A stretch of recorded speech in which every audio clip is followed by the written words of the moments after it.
Boa noite, irmãos, a graça e a paz do Senhor.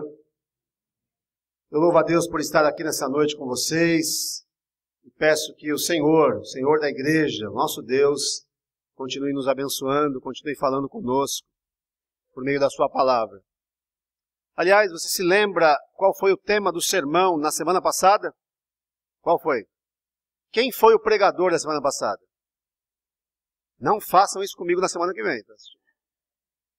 Reverendo Heber Carlos de Campos Júnior nos falou a respeito da vontade de Deus, como discernir a vontade de Deus, não é isso? Nos falou de maneira muito habilidosa, demonstrando assim uma excelente capacidade de comunicação a respeito desse tema tão importante para nossas vidas. E hoje eu gostaria de me ater àquilo que ao menos eu imaginei que seja o tema, né? Que é o texto que está no cartaz alusivo ao encontro, carta do apóstolo Paulo aos Romanos, capítulo 8, verso 37. Mas eu quero ler o texto com você a partir do verso 31. Então convido você a abrir a carta aos Romanos, capítulo 8, a partir do verso 31 ao 37. O texto assim nos ensina. Que diremos, pois, à vista destas coisas? Se Deus é por nós, quem será contra nós? Aquele que não poupou o seu próprio filho, antes por todos nós o entregou, porventura não nos dará graciosamente com ele todas as coisas? Quem intentará acusação contra os eleitos de Deus? É Deus quem os justifica. Quem os condenará? É Cristo Jesus quem morreu, ou antes quem ressuscitou, o qual está à direita de Deus e também intercede por nós. Quem nos separará do amor de Cristo? Será tribulação, ou angústia, ou perseguição, ou fome, ou nudez, ou perigo, ou espada? Como está escrito, por amor de ti somos entregues à morte o dia todo. Fomos considerados como ovelhas para o matadouro. Em todas estas coisas, porém, somos mais que vencedores por meio daquele que nos amou. Que o Senhor nos edifique e nos abençoe com a leitura e a proclamação da sua santa palavra. Amém? Amém. Na breve conversa que eu tive antes de iniciar o culto, seguida de uma oração com o reverendo Abdias, eu disse que esse texto, essa passagem das Escrituras, notadamente o verso 37, é um dos textos mais mal utilizados, mal interpretados, que eu conheço das Escrituras, assim como outros textos. É um texto muito apreciado por todos nós cristãos, e é um texto muito utilizado para justificar uma compreensão equivocada a respeito de uma vitória e de um triunfalismo vigente, pulsante, na fala e nas atitudes de muitos cristãos. Mais do que vencedores. Eu tenho um amigo muito querido, muito chegado, um pastor já muito mais experiente do que eu, já jubilado, um pastor metodista, o reverendo Paulo de Oliveira Franco, que me ensinou uma expressão, mas eu sei muito bem o que ele quer dizer quando ele cita essa expressão, e eu também tenho muito claro na minha mente o que eu imagino quando eu a cito, né? E a expressão é só vitória, só vitória. Pastor Paulo de Oliveira Franco é um pastor já com mais de 70 anos, que jubilou e continua ainda trabalhando na Igreja Metodista, plantador de várias igrejas na região norte do país, especialmente no estado do Pará, um evangelista nato e um homem muito vigoroso fisicamente e muito animado no espírito. Um homem muito divertido e que sempre deixou muito claro isso. E ele dizia, Fábio, é só vitória, com Cristo é só vitória. Eu falei, mas pastor, mas não tem luta também? Não tem adversidade, de vez em quando a gente não perde algumas batalhas, não, mas isso já está no contrato. Está lá escrito em letras garrafais, no mundo tereis aflições. Quando eu digo só vitória, é já contando com as dificuldades, com as lutas que nos abatem a todos nós, todos os seres humanos. Mas a despeito dessas dificuldades e lutas, nós podemos sim dizer que a vida é só vitória. Mas normalmente quando esse texto, mais do que vencedores, é apresentado no contexto evangélico, muitas vezes as pessoas estão querendo dizer que nós passamos ao largo das adversidades, dos problemas. E não é isso. E nem é isso que Paulo está dizendo, que somos vencedores em todas as coisas. Paulo não diz isso. Se você prestar atenção no texto, Paulo está dizendo exatamente o seguinte: em todas estas coisas. Estas coisas. Porém, somos mais que vencedores por meio daquele que nos amou. E quando eu fiquei pensando no texto e o que dizer aos irmãos, orando a Deus, pedindo uma direção, me ocorreu a seguinte indagação: mas quais são estas coisas? De que coisas efetivamente o apóstolo Paulo está falando? A que ele se refere quando diz em todas estas coisas? E voltando então para o texto, olhando de maneira mais atenta ao texto, nós vamos perceber que essa fala, ou esse texto, esse trecho das Escrituras, escrito por Paulo, nos traz a imagem e o cenário de um grande tribunal. De um tribunal penal, de um tribunal estabelecido para julgar pessoas. Nós, talvez mais do que em qualquer outro tempo na história do Brasil, estivemos próximos do funcionamento da justiça brasileira por ocasião dos últimos acontecimentos envolvendo vários dos nossos políticos, pessoas que militam na vida pública e que foram submetidos a um julgamento pela maior corte, a mais alta corte do nosso país, o Supremo Tribunal Federal. Nos acostumamos a ver os debates envolvendo o governo, a situação, as pessoas ali envolvidas, os políticos da base do governo e de outros partidos, a figura do ministro Joaquim Barbosa e dos demais ministros do Supremo Tribunal Federal. Isso nos aproximou um pouco de como funciona o universo jurídico, os termos jurídicos, a nomenclatura própria de um ramo de atividade que é desconhecido pela maioria das pessoas, que está mais afeto àquelas pessoas que militam como operadores do direito, como delegados, advogados, promotores, juízes. Paulo está dizendo a respeito de um cenário como esse. É esse o cenário. Tenha então em mente esse cenário, o cenário de um tribunal. E a partir dessa cena nós vamos então olhar quais são as coisas das quais Paulo diz que eu e você somos mais do que vencedores. E eu quero começar com a seguinte palavra que Paulo usa no texto: quem intentará acusação contra os eleitos de Deus? Acusação. O que é acusação?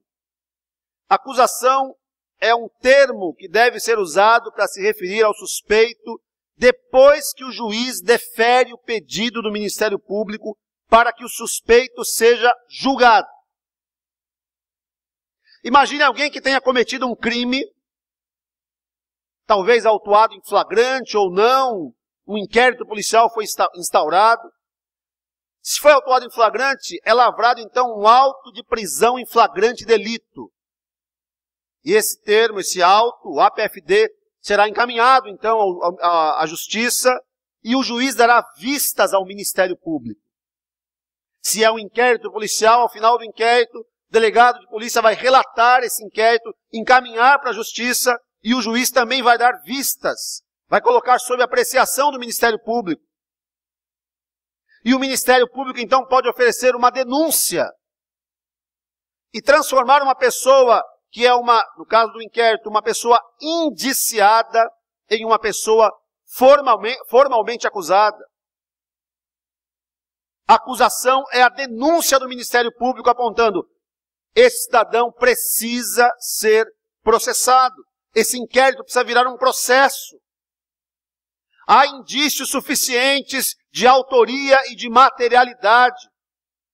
É possível, então, apresentar o nome desse homem para que ele seja levado às raias de um tribunal, ou diante de um juízo singular, apenas um juiz, ou no caso dos crimes, como o crime de homicídio, para um tribunal do júri, onde um júri com 7 pessoas leigas, conduzidas por um juiz togado, vai julgar aquela causa.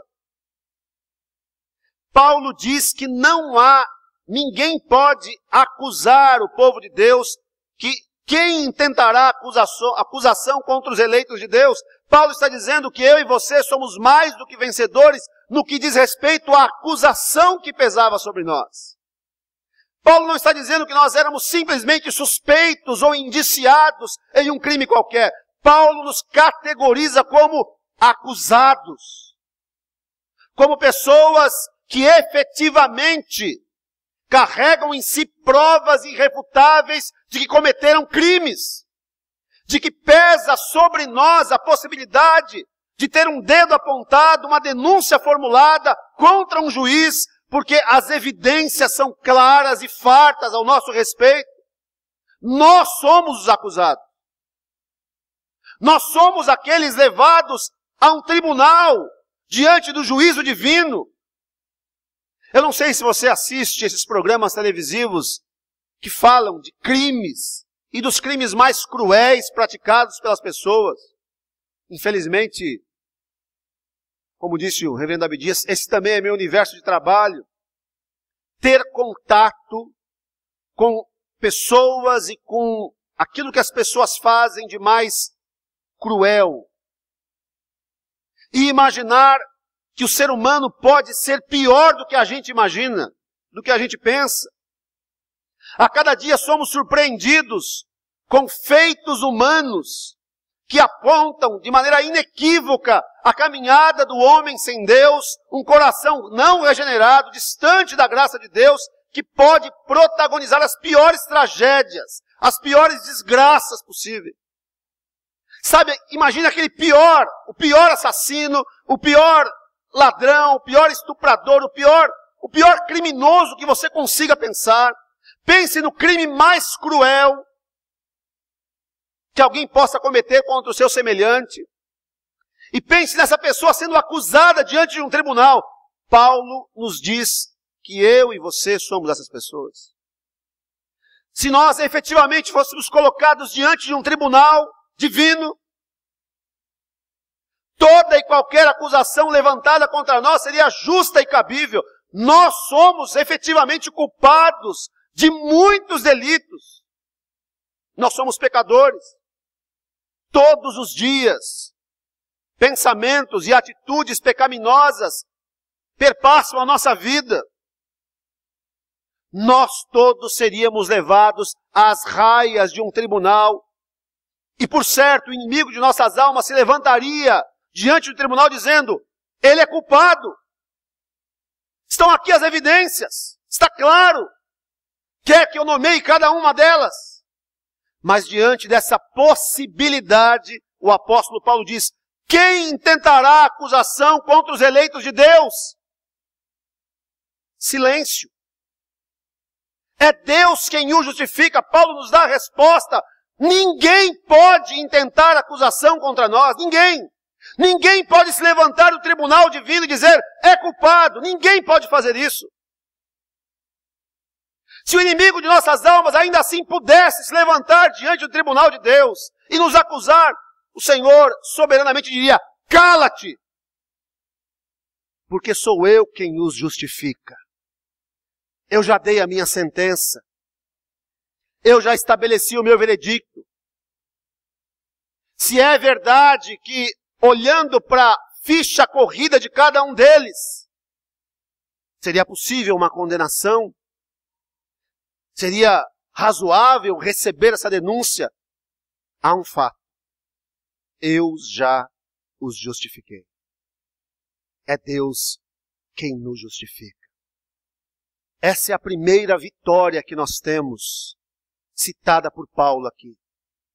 Em relação à acusação que pesaria sobre nós, nós somos mais do que vencedores. Não há acusação. O único tribunal onde a acusação continua pulsando é o tribunal da nossa consciência. Somos nós mesmos, quando nos vemos diante dos nossos erros, especialmente quando nós não os confessamos diante de Deus e os abandonamos. Mas se eu e você fazemos aquilo que deve ser feito, se ainda pecadores e errando na caminhada com Cristo, prontamente nos colocamos diante dele, reconhecendo o nosso erro e rogando a sua misericórdia, pedindo a ele o perdão dos pecados, mesmo o tribunal da consciência não nos acusará e nós também poderemos dizer como Paulo, é Deus quem me justifica. Não há acusação contra mim mais. Paulo continua. Quem os condenará? É Cristo Jesus quem morreu, ou antes quem ressuscitou, o qual está à direita de Deus e também intercede por nós. Se é verdade que nós somos mais do que vencedores no que diz respeito à acusação, também é verdade que nós somos mais do que vencedores no que diz respeito à condenação. A condenação seria certa, irmãos. Não haveria qualquer possibilidade de nos vermos livres das acusações que pesam sobre nós. Não teria jeito. Se é verdade que vemos homens e mulheres que se valem do poder, do dinheiro, para contratar os melhores advogados, ou para talvez trilhar caminhos dentro da justiça que não são tão justos assim, para se livrarem dos seus crimes, para serem absolvidos das suas culpas, não é verdade que isso aconteceria no tribunal de Deus. Nenhum de nós poderia sair livre da condenação, simplesmente pelo fato de que estaríamos diante daquele que vê todas as coisas, que sabe todas as coisas. Se alguém um dia, um assassino humano, chegar diante de Deus e dizer, olha Senhor, mas foi 7-0 no júri, eu fui absolvido, 7-0. O Senhor vai dizer a ele, eu vi, eu estava lá. Você conseguiu enganar o juízo singular ou o júri, você conseguiu enganar todo mundo, você foi absolvido pelos homens, mas ainda que a justiça dos homens seja falha e passível de ser ludibriada, eu sou o justo juiz, que jamais tenho culpado por inocente. Não haveria qualquer chance para nós. Levados às raias do tribunal, a única sentença que caberia sobre mim e sobre você é culpado. O martelo divino bateria na mesa e a sentença seria exatamente essa, culpado. Mas Paulo diz, é Cristo Jesus quem morreu, ou antes quem ressuscitou, o qual está à direita de Deus e também intercede por nós. Alguém pagou o preço. Alguém pagou a pena pelos meus erros e pelos meus pecados. O meu pecado não ficou impune. A nossa condenação não ficou impune. Não. O preço foi pago. Por que não há mais condenação? Porque já houve a condenação. Mas a pena não foi aplicada sobre mim e sobre você. A pena foi aplicada sobre Cristo. Ele assumiu o nosso lugar. Ele foi condenado em nosso lugar. Ele recebeu o castigo pelo meu erro, pelo meu pecado. É por isso que não cabe mais condenação. O justo juiz não pode mais nos condenar, porque ele já condenou o seu filho na morte de cruz. Cristo assumiu a minha culpa, morreu por mim, mas Paulo diz que ele ressuscitou e intercede por mim e por você. Estevão, o primeiro mártir, e nós comemoramos agora dia 9, dia do diácono na IPB. Estevão é o símbolo do diaconato. Estevão sendo apedrejado ali, fazendo a mesma oração do Senhor, não lhes impute esse pecado. Eles não sabem o que estão fazendo, ele viu. ele viu o nosso Senhor Jesus Cristo à destra de Deus. A palavra diz que Cristo vive sempre para interceder por nós. Ele intercedeu em nosso favor. No tribunal celestial, quando o Pai estava prestes a bater o martelo e nos condenar, Cristo aparece, o advogado de defesa, e não apenas advoga a nossa causa, se coloca como aquele a receber a condenação que era devida a mim e a você. Nós somos mais do que vencedores no que diz respeito à condenação que seria certa para nós. Não há condenação.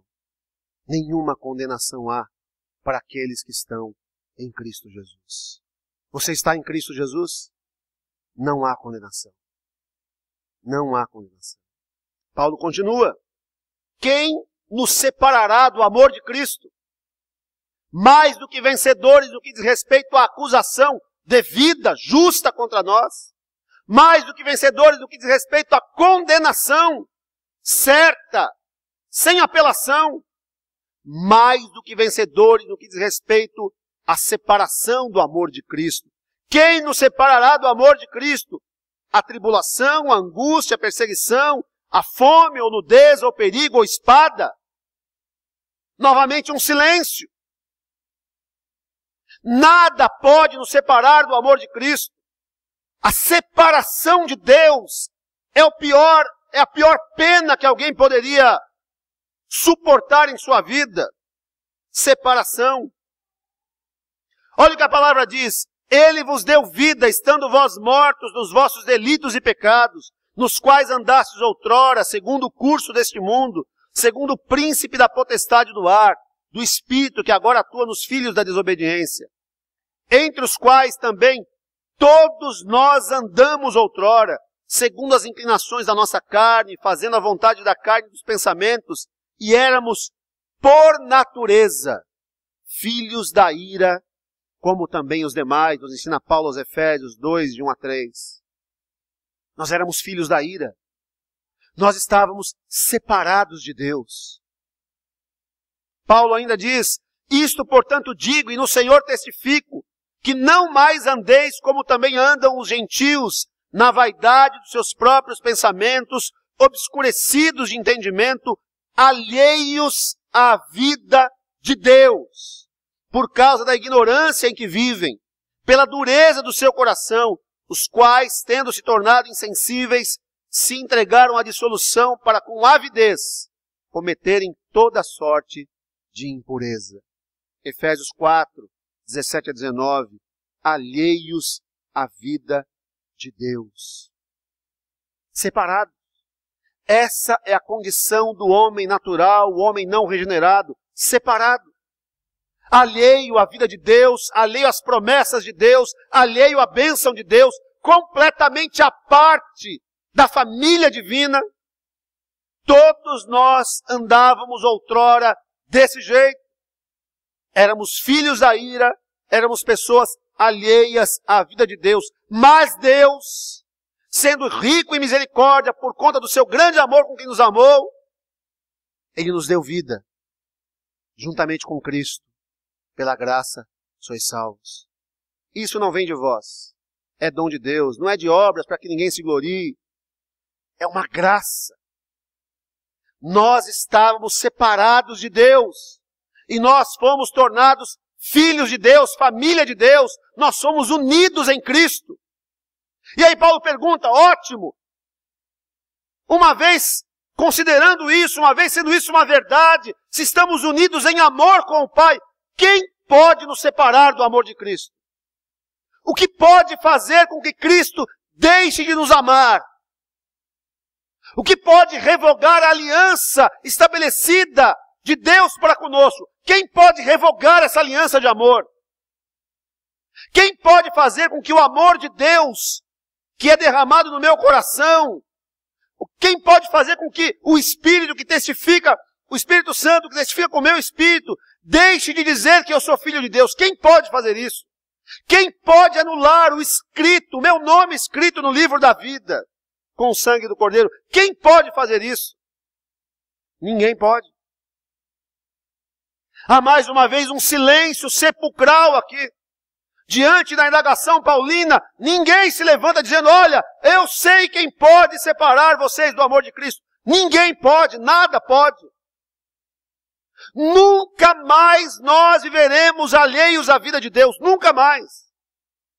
Nunca mais a graça de Deus, que é melhor do que a vida, se ausentará de nós, nunca mais. Ainda que eu mesmo me afaste, deseje estar longe, ainda que os meus pecados me levem para distante de Deus, se eu sou um eleito de Deus, como diz a Escritura, o Senhor me alcançará definitivamente, o Senhor me resgatará da minha condição, porque Ele me ama, porque Ele te ama.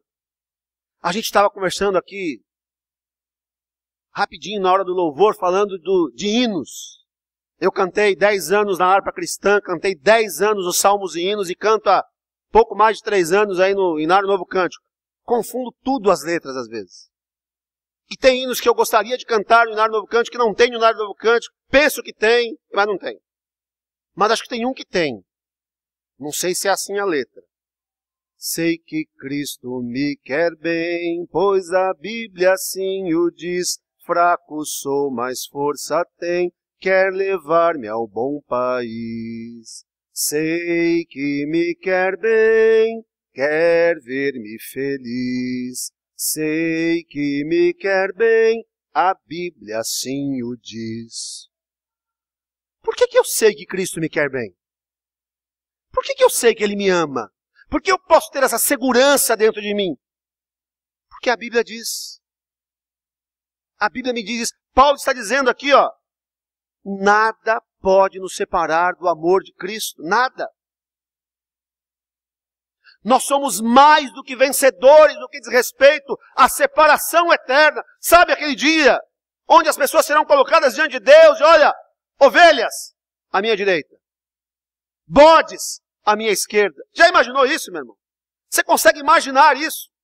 As pessoas que vão para aquele lugar onde há choro e ranger de dentes. Deixa eu te dar uma notícia aqui. Talvez a gente fale pouco disso. O inferno existe. As pessoas vão para o inferno. O lugar preparado para Satanás e seus anjos também é o lugar para onde vão as pessoas que não foram alcançadas pela graça de Deus. Os duros de coração vão para o inferno. As pessoas vão queimar no inferno. Sabia disso? É muito triste isso, é muito duro isso. Ontem de manhã, na escola dominical, uma irmã me perguntou, pastor, mas o que será daqueles que nunca ouviram? Meu irmão, se alguém nunca ouviu, o único culpado das pessoas que nunca ouviram sou eu e você. Porque quem nunca ouviu está fora da singularidade de Cristo. Não se encontrou com o caminho, a verdade e a vida, então não pode ir ao Pai. Não passou pela porta, como Jesus se identifica lá em João, eu sou a porta, quem entrar por mim será salvo. Se alguém nunca ouviu falar de Jesus, não tem como ir para o céu. Não tem jeitinho brasileiro, atalho, qualquer outro expediente. Não tem jeito. Mas pastor, é assim duro mesmo? É assim duro, minha irmã. Porque eu e você também merecíamos ir para o inferno. A única diferença entre nós e aquele que não foi regenerado é a graça de Deus que nos alcançou. Só isso. Eu não sou melhor em natureza do que aquele que não foi regenerado. Não sou. Deus me fez diferente porque a graça dele me alcançou. O amor dele me alcançou. E nada pode me separar desse amor. Você é mais do que vencedor nesse aspecto da vida cristã. Nada pode te separar do amor de Cristo. E Paulo termina, ao menos na minha visão, naquilo que eu consegui enxergar do texto, das coisas nas quais somos mais do que vencedores. Paulo termina dizendo o seguinte: quem nos separará do amor de Cristo será tribulação, angústia ou perseguição, fome, nudez ou perigo ou espada, como está escrito. Por amor de ti, somos entregues à morte o dia todo. Fomos considerados como ovelhas para o matadouro. Há uma sentença de morte diária, cotidiana sobre nós. Paulo insinua que o terror da morte está longe de ser uma razão para a nossa apostasia, que é sempre a porção dos servos de Deus ter a morte diante de seus olhos. É provável que esse salmo, e é uma referência a um salmo 44, 23, descreva a miserável opressão do povo sob a tirania de Antíoco, pois afirma-se expressamente que ele agia com terrível crueldade contra os adoradores de Deus. Não por qualquer outra razão, senão porque ele odiava a verdadeira religião. Assim escreve Calvino no seu comentário aos Romanos. Há uma sentença de morte diariamente posta sobre nós. Se você sai de casa pela manhã para trabalhar, se você é jovem, deixa ali os seus pais, por certo os seus pais oram e pedem a Deus que o guarde, que tenha misericórdia da sua vida. Hoje de manhã eu cheguei no quartel e fiquei sabendo que 2 policiais foram mortos nesse final de semana. Um reconhecido na fila de um açougue, salvo o melhor juízo, foi morto, só porque era policial. O outro de serviço entrou numa comunidade ou numa favela, lá na região do Taboão da Serra, aquela região ali da Grande São Paulo, porque viu ali duas pessoas utilizando drogas, vendendo drogas, e entrou na favela atrás deles com o parceiro.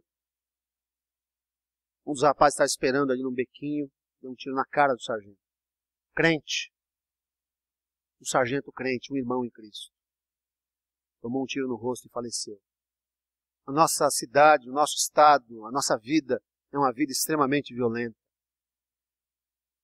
Hoje também na internet, não sei se alguém teve a oportunidade de ver, a cena de um bombardeio de Israel contra um prédio na Palestina. Um prédio destruído, completamente destruído. Recebemos agora, há poucos dias, uma equipe de 9 pessoas da Jocum, jovens com uma missão, que estão fazendo aqui em São Paulo o estágio prático, estavam fazendo aqui em São Paulo o estágio prático da ETED, Escola de Treinamento e Discipulado da Jocum, uma missão internacional. E no grupo tinha uma moça de origem palestina, uma moça de origem israelense. Petra e Catherine estavam lá, lado a lado, unidas pelo amor a Cristo.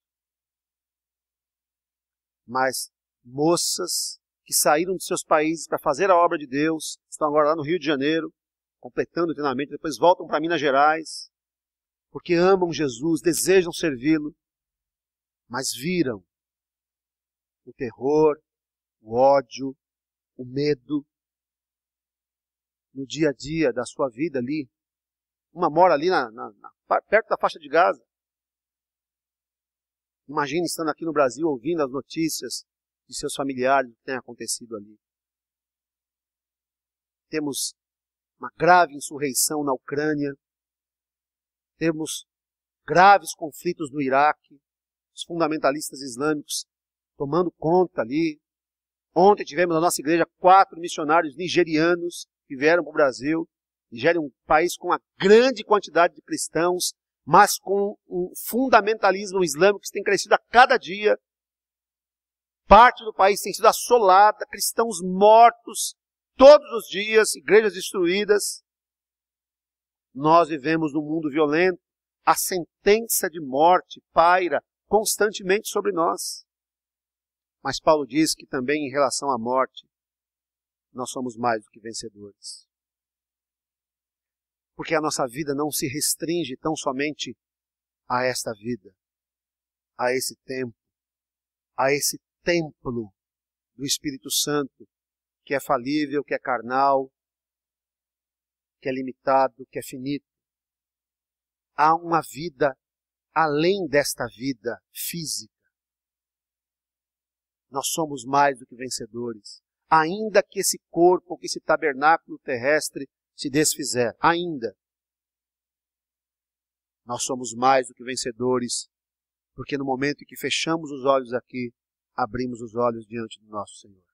Paulo volta ao tema amor, dizendo que em todas essas coisas, porém, somos mais do que vencedores por meio daquele que nos amou.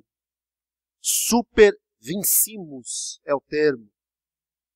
Mais que vencedores. Apesar de às vezes nos vermos vencidos e entregues ao cansaço. Às vezes nos vermos desanimados com as vicissitudes, com as provas, com as lutas que a vida nos apresenta.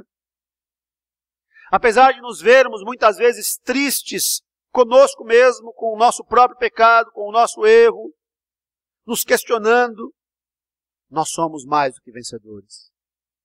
Mas nós não somos mais do que vencedores em todos os aspectos da vida. Porque eu sou mais do que vencedor, Deus tem que me dar uma casa nova, um carro novo, uma boa condição social, ausência de sofrimentos. Não, não é isso que Paulo está dizendo. Paulo está dizendo que essa mais que vitória diz respeito à acusação, à condenação, à separação e à morte eterna. Contra estas coisas, nós somos mais do que vencedores por meio daquele que nos amou. Nunca mais alguém pode nos acusar diante do tribunal de Deus. É Deus quem nos justifica. Nunca mais alguém poderá nos condenar, ou o juiz divino não poderá nos condenar, porque já o fez condenando o seu Filho, porque foi antes Cristo quem morreu por nós e por nós também ressuscitou e intercede por nós. Ele realizou uma obra e continua realizando. Ele continua intercedendo. Nada pode nos separar do amor de Cristo. Nada. Eu e você precisamos nos sentir amados. Você precisa sentir esse amor pulsando dentro de você. Ele te ama. Cristo me ama. Cristo te ama. E nada pode mudar isso. E detalhe, Ele te ama sabendo quem você é. Ele me ama sabendo quem eu sou. Eu preciso consertar a minha vida, eu preciso colocar diante de Deus os meus pecados, eu preciso confessá-los, eu preciso me arrepender, eu preciso a cada dia, me amoldar ao padrão que Cristo estabeleceu por mim. Mas mesmo quando eu falho nessa missão, o Cristo que me conhece, que sabe exatamente quem eu sou, me ama. Ele te ama. E por isso você não vai morrer. Eu gostaria muito de, quem sabe num dia como hoje, reunidos na igreja, como família da fé. Não sei, eu não sei como você imagina isso. Eu já imagino literalmente abrindo assim, sumindo, some o teto da igreja. E a gente vendo nas nuvens, com poder e glória, o nosso Senhor. Eu imagino isso. Não sei. Eu não sei se vai ser assim. Eu gostaria muito de estar vivo para ver isso. Mas mesmo que eu morrer, que o meu corpo descer à sepultura, que ele experimentar a corrupção que é devida a todo ser humano, só Cristo não experimentou a corrupção. E aqueles que foram por ele trasladados. Ainda assim, esse corpo vai se desfazer, mas o nosso espírito estará com o Senhor. Amados eternamente, acolhidos eternamente pelo Pai. Você pode sair daqui hoje dizendo, eu sou mais do que vencedor, mas diga isso de maneira correta. Mais do que vencedor naquilo que Paulo ensinou que é a nossa vitória. A vitória contra essas coisas. Não mais acusado, não mais condenado, não mais separado, não mais não amado. Que o Senhor nos abençoe. Que a graça de Deus nos assista e encha o nosso coração dessas verdades. Essas verdades fazem diferença e precisam produzir em nós alegria, a alegria da salvação. Em nome de Cristo. Amém.